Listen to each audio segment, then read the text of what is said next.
आज देखते हैं विश्व भूगोल के बारे में। विश्व भूगोल में देखते हैं जलमंडल। पृथ्वी पर महासागरों, सागरों, झीलों और नदियों में जल पाया जाता है। इसके अतिरिक्त बर्फ और हिम के रूप में भी जल मिलता है।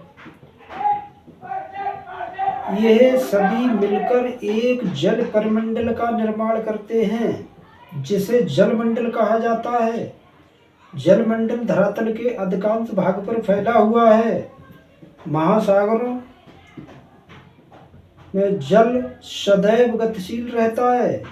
तरंग, ज्वार भाटा, धाराएं महासागर की 3 महत्वपूर्ण गतियां हैं। धाराएं जलवायु, नौ संचालन मंडल की कई प्रकार से प्रभावित करती हैं। महासागर विशाल जल राशि के भंडार हैं। दक्षिणी गोलार्ध के 5 में से 4 भागों पर और उत्तरी गोलार्ध के 5 में से 3 भागों 3 से कुछ अधिक भागों पर जल ही जल है। पृथ्वी पर जीवन मुख्य रूप से जल और वायु के कारण ही संभव हुआ है। पृथ्वी पर पाए जाने वाले समस्त जल का 97% भाग महासागरों में पाया जाता है। सागरों और सागरों का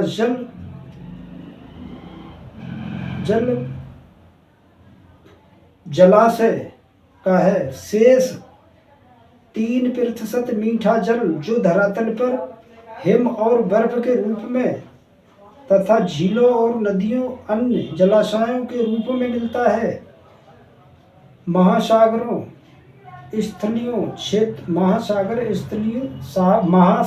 स्थलीय क्षेत्रों में तापमान को मृदुल बनाते हैं। इन्हीं के जल से अधिकतर वाष्प बनती है, जिससे बादलों का निर्माण होता है। पवनें बादलों को उठाकर स्थल भाग पर ले जाती हैं, जहां बादलों से वर्षा और हिम के रूप में वर्षण होता है।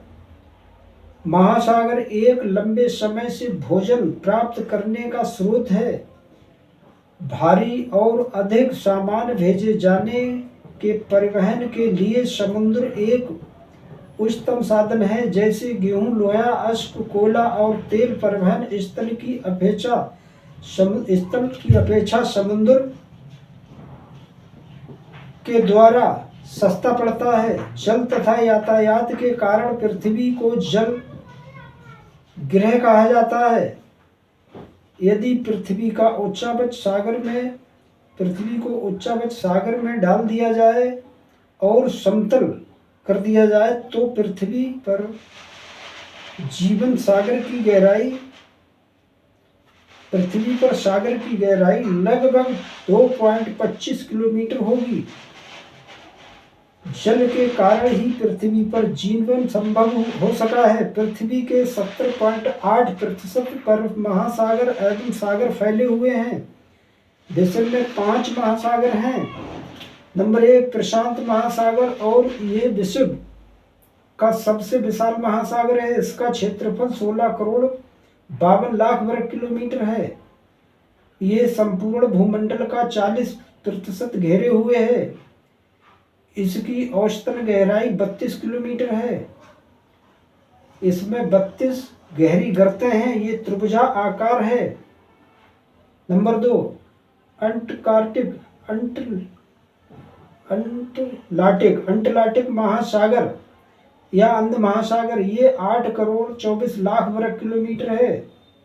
क्षेत्रफल के कारण विश्व में इस महासागर का दूसरा स्थान है।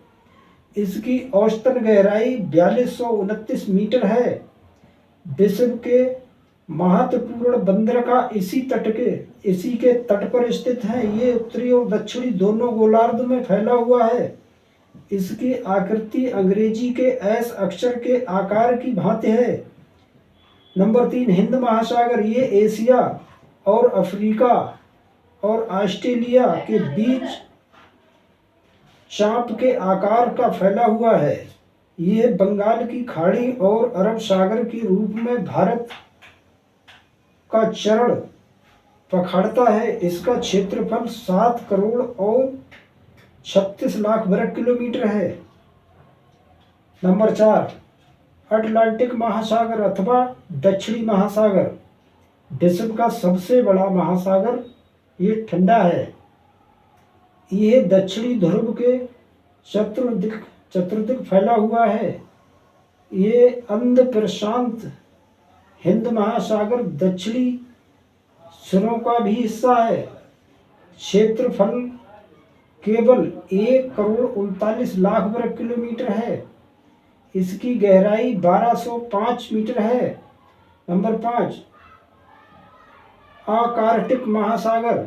आर्कटिक महासागर, जिसे उत्तरी महासागर भी कहा जाता है, विश्व के प्रमुख 5 महासागरों में से एक है। भौगोलिक दृष्टि से ये सबसे छोटा और सबसे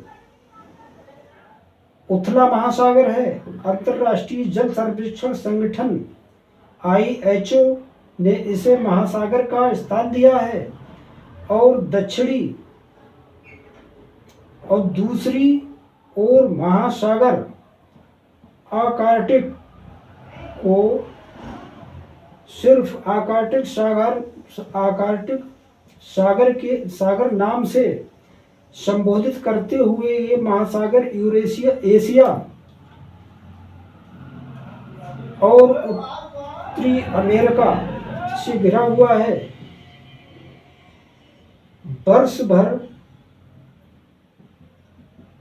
आर्कटिक महासागर पर आंशिक रूप से बर्फ की परत जमी रहती है और सर्दियों में लगभग यह पूर्ण रूप से बर्फ से ढक जाता है।